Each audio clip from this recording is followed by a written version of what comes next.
Екі баласымен жесір қалған Айнагүл Сағатованың басындағы қиын жағдайын мұның алдында хабарларымызда да көрсеткен болатынбыз.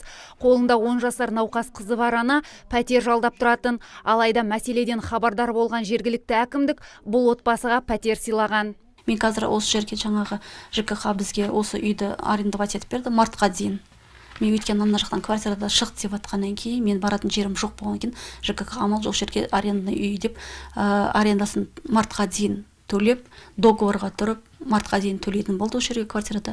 Мартта үйді дайындап береміз деп обещать етіп осы жерге келіп отырғызып қойды. Алайда Айнагүл Сағатованың уайымы дәл қазір баспана емес, қызының денсаулығы болып тұр. 5 жасынан бастап ауруы біліне бастаған қызға дәрігерлер митохондриялық энцефаломиопатия диагнозын қойған. Алайда астаналық аққалаттылар аты жаман дерті психикалық күйзелістен туындаған ауру деп тапқан. Біз диагнозын ауыстырып, олар диагноз ауыстырды. Мен сұрадым, неге сіздер диагноз ауыстырдыңыздар деп. Оказывается, былтыр біздің барған диагнозымыз митохондриялық энцефалопатия деп жаңағы Қазақстан бойынша бірақ балада деп айтқан диагноз.